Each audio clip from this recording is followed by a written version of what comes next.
Pessoal, ontem um turbilhão de coisas aconteceu ao mesmo tempo e todos eles mirando o ministro Supremo Alexandre de Moraes. Ontem, o ministro Alexandre de Moraes mandou um duro recado, um recado humilhante para o Senado Federal. Mas, em compensação, a sua ausência gerou denúncias graves, inclusive de figuras internacionais contra o ministro Alexandre de Moraes. Eu vou expor para vocês o que aconteceu lá no Congresso Nacional ontem, que tem a ver com o ministro Alexandre de Moraes. Outro ponto que a gente vai falar ainda nesse editorial aqui também é que um segredo que estava mantido a sete chaves, não sei se por um descuido ou se para mandar um recado para o Congresso e para o Senado Federal, foi revelado pela imprensa. O Lauro Jardim fez uma matéria ontem onde ele deixou vazar, né? Soltou um segredo e esse segredo mira direto, né, o ministro Alexandre de Moraes sobre Bolsonaro. Pois é, cada vez as coisas se encaixam mais. Alguns jornais, né, atuaram aqui para trazer esse conteúdo para vocês e assim, é chocante. Então, a gente já começa esse 1º de maio, né, Dia do Trabalhador, a todos vocês trabalhadores que estão observando atônitos tudo isso que está acontecendo no Brasil, que estão assustados, né, com tudo que está acontecendo, com um trabalhador sendo roubado, com um aposentado sendo roubado, com o Congresso sendo humilhado, né, com os nossos impostos sendo jogados na lata do lixo. Hoje, né, mais uma bomba que chega aqui para vocês, tá bom? Mas bora começar? Vamos analisar aqui? É o seguinte, pessoal, matéria do Poder 360. Ontem teria uma audiência pública, ou melhor, teve audiência pública, que seria para ouvir o assessor do ministro do Supremo Tribunal Federal, o Tagliaferro, tá? O Tagliaferro, ele deixou vazar informações do seu WhatsApp que causaram um verdadeiro terremoto na imprensa na época. Só que eles abafaram. A imprensa não fez nada. Eram informações de que o ministro Alexandre de Moraes, através dos seus assessores, utilizavam o TSE para perseguir opositores. E eles miravam, direcionavam os seus opositores. Como, por exemplo, tem um trecho da fala que diz que a Revista Oeste seria alvo. Tá? Então, colocariam a Revista Oeste como alvo. E aí o que aconteceu foi o seguinte: mandavam a matéria para eles, o próprio ministro teria mandado a matéria, né? E aí o Tagliaferro falou para um dos assessores: olha, acha alguma coisa sobre essa matéria, sobre a Revista Oeste. E aí a resposta veio: não, mas são só coisas jornalísticas. E aí o outro respondeu: usa criatividade. Não cabe essa criatividade numa democracia. Pois é, a audiência era para apurar esse tipo de conduta. O ministro Alexandre de Moraes era convidado, assim como também o Tagliaferro era convidado. Ministro Alexandre de Moraes e nem Tagliaferro compareceram. Teve um áudio vazado pelo Magno Malta, que a gente vai falar sobre isso, talvez não nesse editorial, mas o áudio mostra o Tagliaferro apavorado com o ministro Alexandre de Moraes. Matéria do Poder 360. Moraes falta a audiência de comissão do Senado e senadores criticam. O ministro e senadores criticaram, ministro do STF e ex-assessor Eduardo Tagliaferro foram convidados para falar sobre áudios vazados, mas não compareceram. O recado do ministro Alexandre de Moraes foi de total desrespeito. Eu não me importo com vocês. Vocês não são nada para mim, vocês são nada, nada. Olha só, um senador, o Girão, né, foi até alvo de matéria, Jornal da Cidade Online. O senador Girão falou o seguinte: Moraes não justifica a falta no Senado, nem para dizer, abre aspas, olha, cambada de otários, eu não vou. Foi o que disse o senador Girão. Acho que não tem maneira melhor de representar assim o descaso, né, a humilhação. Eu lembro de um fato do Flávio Dino. Flávio Dino, ele foi convocado enquanto ele era ministro da Justiça para comparecer ao Senado para prestar esclarecimento. O Flávio Dino quase levantou o dedo do meio para a Câmara e não foi. Sendo que a própria Constituição, não é nem o Código Penal, nada. A Constituição fala que se um ministro for convocado para comparecer uma audiência da Câmara ou do Senado, e não comparecer, ele tem que ser empichado. Cara, nada disso aconteceu enquanto ele era ministro da Justiça. Agora você acha que um ministro do STF vai respeitar o Senado? Jamais, né? Nunca. Mas outra matéria do jornal Cidade Online. A Glenn Greenwald, né, ressurge, vai pessoalmente ao Senado e detona Moraes com revelações chocantes. É aquele vídeo que eu coloquei para vocês ontem. O Glenn Greenwald disse, né, que vários juristas têm medo do ministro Alexandre de Moraes, há uma cooptação sobre toda a estrutura. E assim, o recado que o Glenn Greenwald deixou lá naquele vídeo do Senado foi o seguinte: olha, eu fiz o meu papel, assim como eu fiz com o Moro. Com o Moro, eu fiz denúncias de que ele estava extrapolando os limites da lei. E o que aconteceu? Partiram para cima do Moro. Aqui, eu fiz as denúncias de que o ministro Alexandre de Moraes está passando por cima da lei. Só que no Brasil, nada vai acontecer contra o ministro Alexandre de Moraes. Esse foi o recado do Glenn Greenwald lá na audiência. E aí, a imprensa toda, né, noticiou a falta do Moraes, mas não noticiou o contexto e o conteúdo dessa audiência. Por exemplo, o jornal Metrópolis. Moraes e Tagliaferro faltam à audiência em comissão no Senado. Então, o grave aqui foi ele ter faltado. Eles não estão falando das revelações bombásticas e chocantes que foram feitas por 2 jornalistas internacionais, premiados ainda, Glenn Greenwald e o próprio Sérgio Tavares de Portugal, um americano e um europeu. Um americano e um europeu. O ministro Alexandre de Moraes não compareceu nessa quinta a uma audiência para a qual havia sido convidado.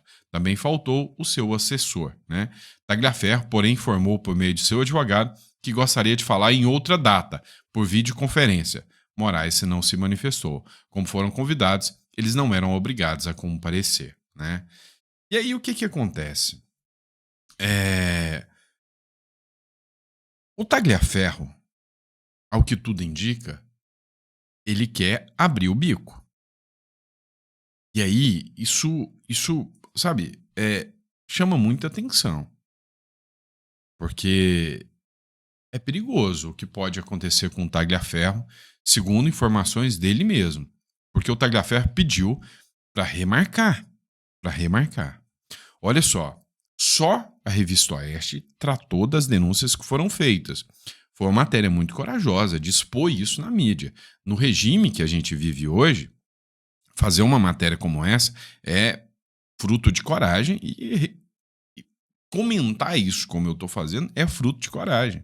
Sérgio Tavares, Tagliaferro temia ser morto pelo PCC por ordem de Moraes. Olha só a questão aqui do que disse o Sérgio Tavares.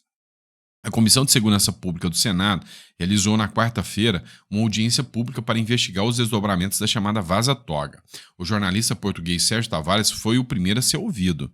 Durante a audiência, o jornalista afirmou que Eduardo Tagliaferro, ex-assessor do Tribunal Superior Eleitoral, temia ser morto por ordem do ministro Alexandre de Moraes, do Supremo Tribunal Federal. Segundo Tavares, quem executaria o plano seria a facção do primeiro comando da capital.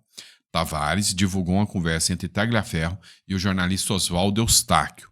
O conteúdo se tornou um dos objetos da audiência do Senado. Olha a gravidade disso. Mas esse não é o grande segredo, não é o problema que a gente vai expor aqui para vocês, não. Como vocês viram no início do vídeo, a questão que mais choca aqui, você precisa entender o contexto, tá?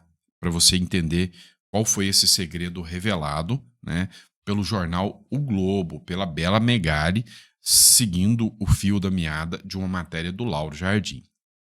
Vamos lá. Ontem, inclusive, saiu uma matéria onde os ministros, sem o menor pudor, sem ficarem rubros, sem envermelhecer nem um pouco, se bem que já... Mas, enfim, eles disseram que o inquérito das fake news foi criado para blindar o STF. Então, assim, falam sem o menor pudor. E aí o que mais acontece? Eles precisam blindar ainda mais o STF no Senado. É fato que o brasileiro está se tornando conservador. E que o brasileiro conservador não concorda com a maioria das pautas do Supremo Tribunal Federal. E que o brasileiro, numa democracia, vota. E no voto, ele escolhe os seus senadores.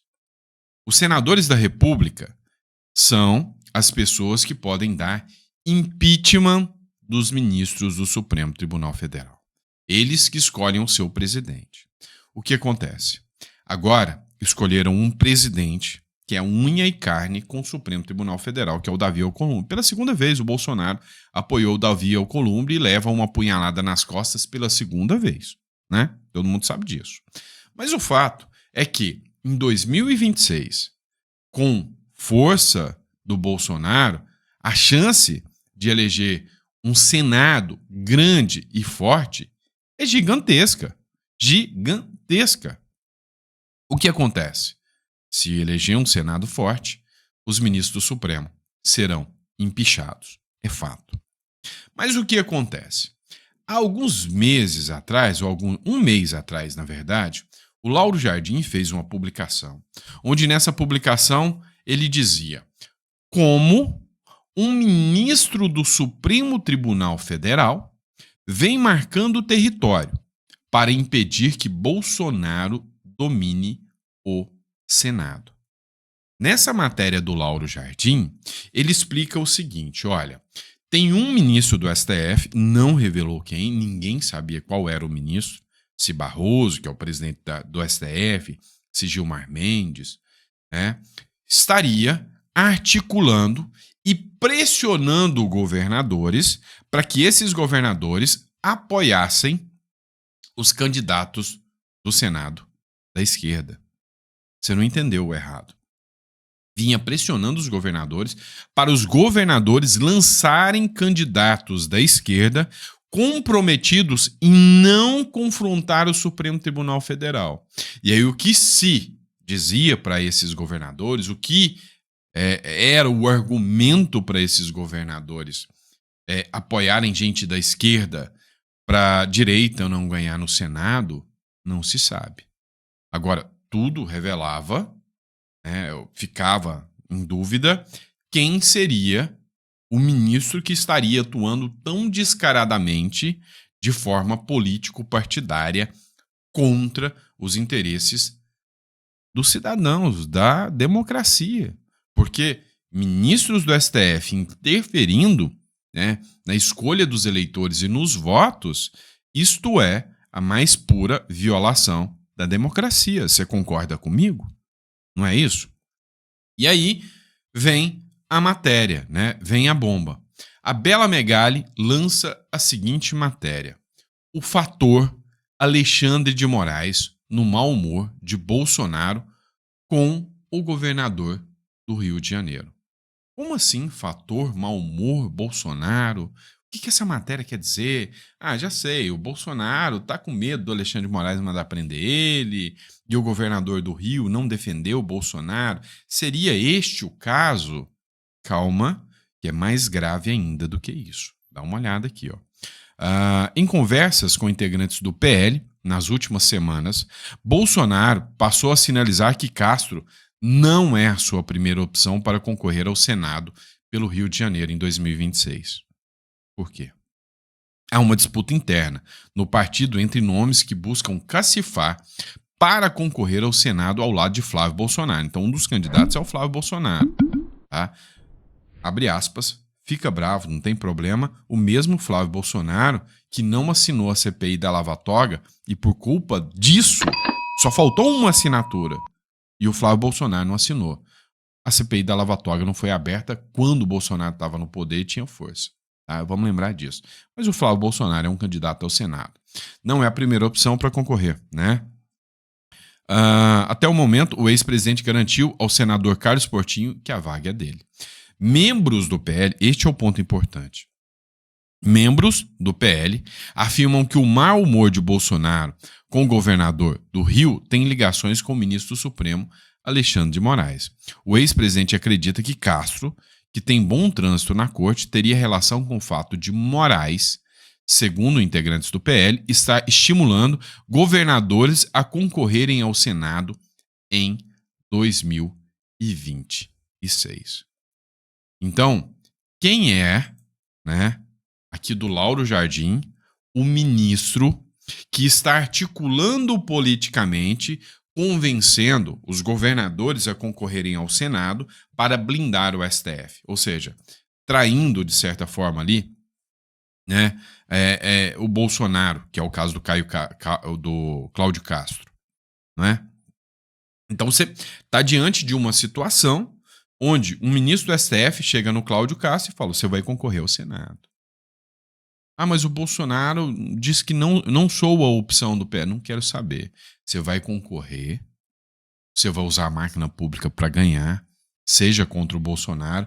No mínimo, você que é de direita vai enfraquecer os candidatos do Bolsonaro, talvez até alguém de esquerda ganhe. E se você concorrer, você sabe que você tem chance, e aí a hora que você entrar, você não fala um A para nós do STF. Senão, o que pode acontecer com você, ninguém sabe, né? Não é exatamente essa a mensagem que se passa? Então, foi revelado o segredo aqui, que o Lauro Jardim não tinha exposto antes, afinal, quem era o articulador, quem é o lobista político que vem articulando para que o Senado, né, tenha figuras de esquerda ou governadores que vão entrar já fechados com o Supremo Tribunal Federal. Pois é, segundo a Bela Megali, aqui o segredo poderia ser o ministro do Supremo, Alexandre de Moraes, né? E aí não é novidade para ninguém a atuação política e o uso da máquina jurídica para blindagem do Supremo Tribunal Federal e de aliados políticos, como é o caso do Lula, como, por exemplo, essa matéria da revista Oeste. Olha só, ministros admitem que inquérito das fake news virou escudo de proteção. Ele já foi criado para isso, né? Foi criado para fins políticos e não jurídicos. Ele já começou ilegal, tá? Fake news virou escudo de proteção do STF. Tá vendo o porquê do ataque às redes sociais? Em comentários anônimos ao jornal O Estado de São Paulo, e aí você já sabe, quem será que dá esses comentários anônimos, né? Os magistrados confirmaram a pretensão de manter as investigações em curso por tempo indeterminado. É o inquérito do fim do mundo.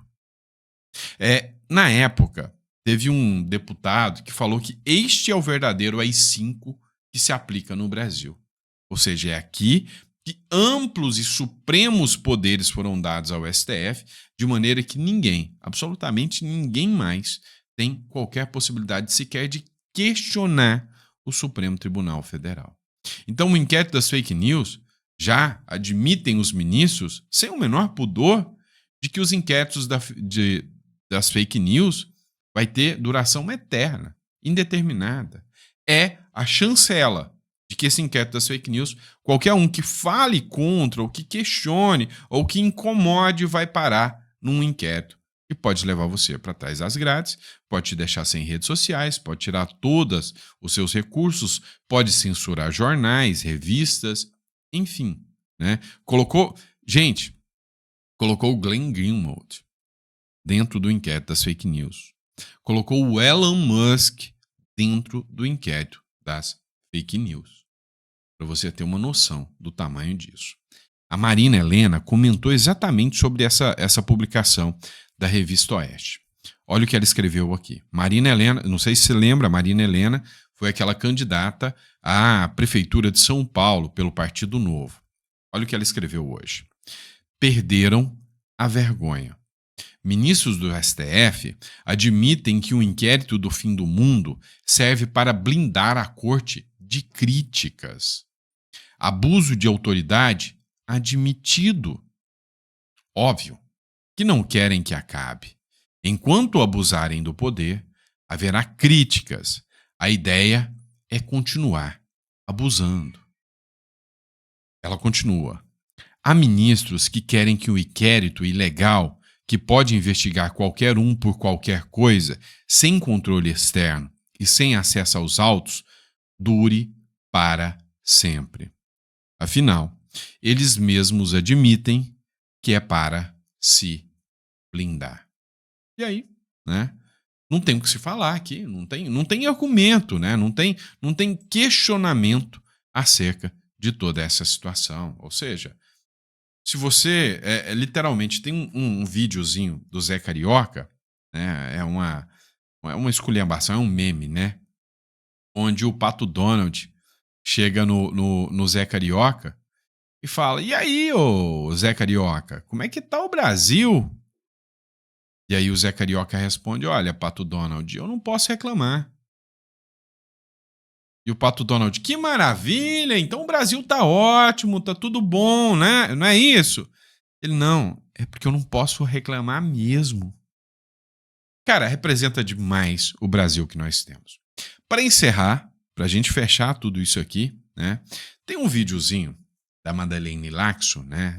É eu aqui colocando ela de novo, onde ela expõe aqui, né, o carnaval, a esculhambação. O título do vídeo dela é A Esculhambação no Funeral do Papa. Eu quero que você assista isso aqui comigo.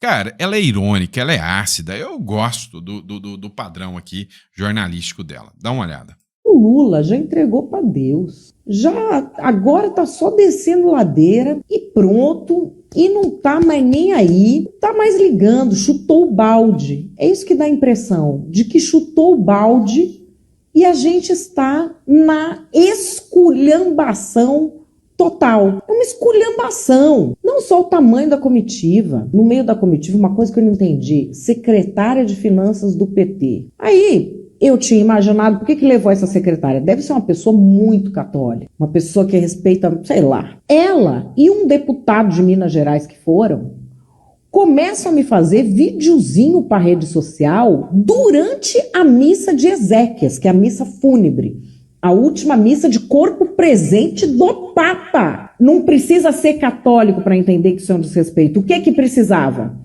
Vou pesquisar como é que isso funciona, como é que funciona a religião dessas pessoas, porque não é só um líder chefe de Estado, é um líder religioso. Vou ver como é que isso funciona, como é que eu me porto. Nem isso. E não estão nem aí. O Instagram do PT na Câmara postou o videozinho do deputado como se fosse um negócio legal. A Dilma foi lá falar porque esse papa era um papa religioso.